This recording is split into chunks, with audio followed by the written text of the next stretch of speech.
bertemu lagi dengan kami dalam acara Gus Gaul. Di samping saya ini ada Bapak Haji Dr. Muhammad Miftahul Khairi. Beliau adalah dosen IAIN Ponorogo yang akrab dipanggil Gus Coy. Ya. Apa kabar? Sehat Gus Coy? Alhamdulillah semangat. Alhamdulillahirabbil alamin. Ya. Pada pertemuan yang lalu Gus Coy membawakan tema berbagi di bulan Ramadan. Di kesempatan kali ini apa Gus yang akan disampaikan?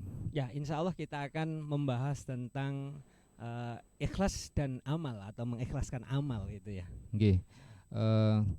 Di bulan Ramadan ini Gus Coy di pertemuan yang kedua ini akan membawakan tema ikhlas beramal. Langsung saja Gus Coy dipaparkan tentang ikhlas beramal. Terima kasih. Nggih, terima kasih. Assalamualaikum warahmatullahi wabarakatuh.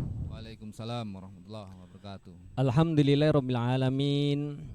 Wassalatu wassalamu ala sayyidina Muhammadin imamil muttaqin wa ala alihi wa sahbihi ajma'in.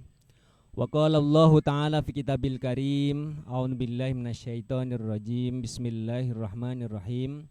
Wa ma umiru illa liya'budullaha mukhlishina lahuddin. Shadaqallahul adzim. Pemirsa yang budiman, alhamdulillah kita semuanya oleh Allah dianugerahkan nikmat sehat, umur yang panjang. Amin. Tentu ini adalah satu nikmat yang harus kita manfaatkan dengan sebaik-baiknya.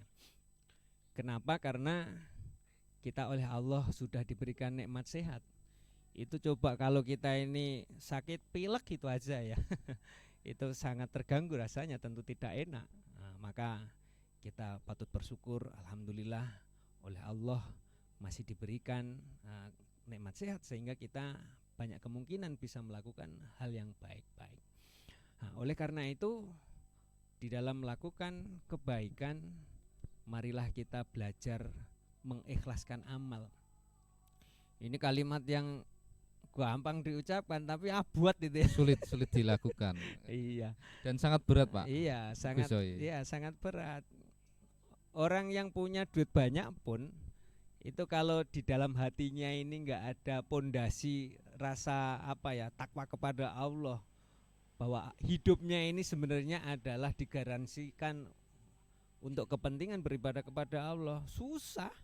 Walaupun punya duit banyak, tetapi mengambil sebagian rezeki yang diberikan oleh Allah itu untuk kepentingan kehidupan akhirat, kepentingan hal-hal yang berkaitan dengan semangat keagamaan, susah. Kalau orang lain yang punya kesadaran walaupun gak punya duit banyak itu karena dia sudah punya sadar bahwa kehidupan di dunia ini hanyalah kehidupan sesaat, yang istilah orang Jawa itu mampir ngombe gitu.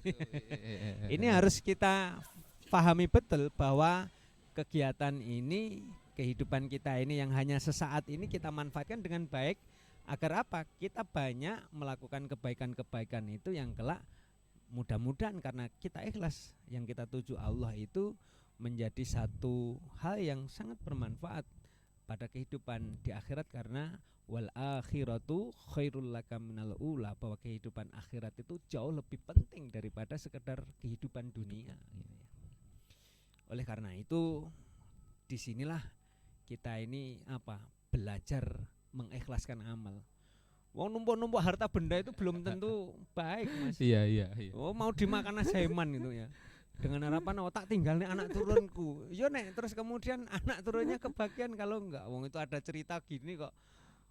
Keluarga suami istri seakan-akan hidup ini mengikrarkan diri hidup selama-lamanya berdua lah, istilahnya begitu ya. Tetapi apa yang terjadi ketika suaminya meninggal dunia, rabine ini kan nggak ada jaminan, katanya cinta mati, ya saya nggak yakin itu. Maka senyampang kita ini oleh Allah diberikan nikmat hidup ini, bagaimana kemudian kesempatan hidup ini dengan apa yang kita miliki ini, marilah kita berikan yang kita miliki ini di jalan Allah, karena kekayaan kita yang sesungguhnya itu adalah sesuatu yang kita berikan, kita nafkahkan di jalan Allah. Iya. Terkadang kita mengumpulkan harta begitu banyak di seumur hidup kita. Sebelum meninggal pun harta itu akan habis untuk mengobati ketika kita sakit. Ya. Itu sama saja tidak bisa diberikan kepada ahli waris kita. Ya. Terus ketika harta banyak tetapi untuk menjadi perebutan ahli warisnya itu juga, itu apakah namanya harta yang tidak barokah atau amal yang kurang diamalkan, Gus? Iya. Ya, mungkin bisa seperti itu. Maka ada kisah yang menarik yang barangkali perlu kita simak secara bersama-sama. Dikisahkan ada 3 orang yang beramal kebaikan gitu ya. Pertama, ada orang yang menghabiskan waktunya itu untuk membaca Al-Quran siang dan malam hari. Yang kedua, ada orang yang selalu pengen sekali ingin jihad fisabilillah, ikut perang gitu ya. Dan yang terakhir, ada orang yang punya kekayaan yang begitu banyak, kepengen selalu bersedekah. Tapi malang nasibnya, yang pertama ada orang yang menghabiskan waktunya untuk membaca Al-Quran siang dan malam, tetapi oleh Allah dimasukkan ke neraka. Kenapa? Ketika dia ditanya, kenapa kamu dulu waktu hidup di dunia menghabiskan waktumu untuk membaca Al-Quran siang malam, tetapi kamu kok masuk neraka? Saya waktu itu niat biar saya ini dipanggil orang alim dan korek, orang yang pintar bisa membaca Al-Quran.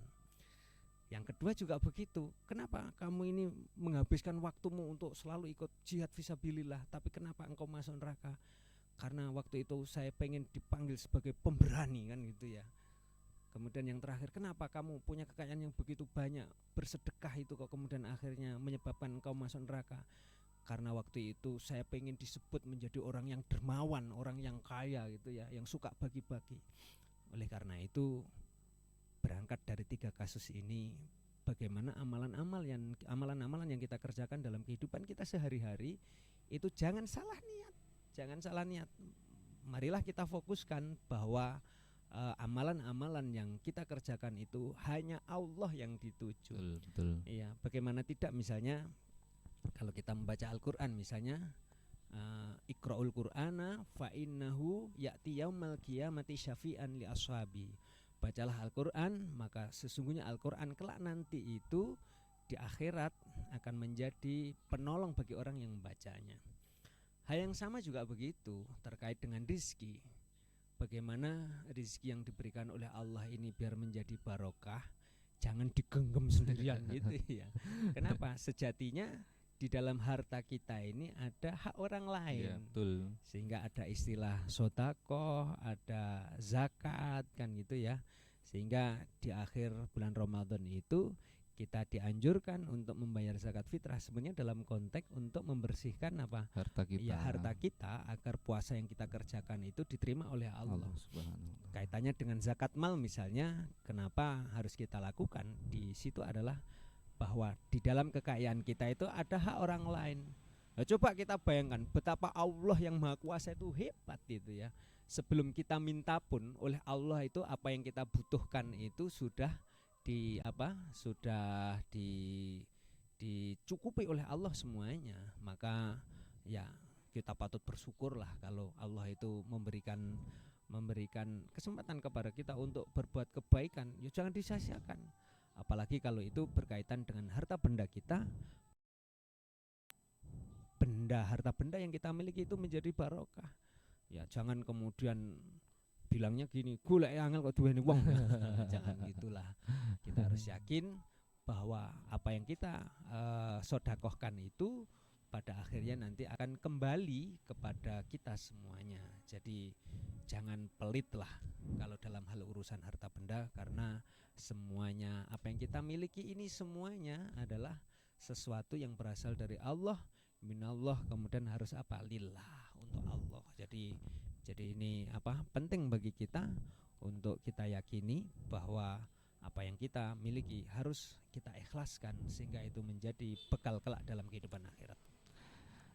Terima kasih Pak Gus Coy. Ya. Mungkin memberikan sedikit sesi penutup kali ini, bagaimana kita mengukur keikhlasan kita dalam ikhlas beramal. Mungkin diberikan sedikit kesimpulan dari beberapa statement tadi. Ya, terima kasih pemirsa yang dimuliakan oleh Allah Subhanahu wa taala. Allah berfirman kepada kita semuanya, wa ma umiru illa liya'budullaha mukhlishina lahuddin. Tidaklah mereka itu diperintahkan oleh Allah beribadah itu mukhlishina lahuddin, agar bagaimana ibadah yang dilakukan itu memang mengikhlaskan dan meridhokan Allah. Maka jangan sekali-kali kalau kita berbuat baik itu kita embel-embeli bahwa kita pengen dipuji oleh manusia, kita pengen dipuji makhluk karena sesuatu yang kita tujukan bukan karena kita niatkan, bukan karena Allah, maka semuanya itu akan menjadi sia-sia dan tidak berpahala. Maka kalau itu ikhlas, insya Allah itu akan menjadikan sesuatu yang bermanfaat dalam kehidupan kita. Akhirnya kita tutup sesi ini dengan bersama-sama. Akhirnya wallahu muwaffiq ila aqwamit thoriq. Assalamualaikum warahmatullahi wabarakatuh. Waalaikumsalam warahmatullahi wabarakatuh. Sekian kali ini dalam pertemuan dalam acara Gus Gaul. Terima kasih. Kita akan bertemu dalam pertemuan yang akan datang. Wallahul muwaffiq ila aqwamit thoriq. Wassalamualaikum warahmatullahi wabarakatuh.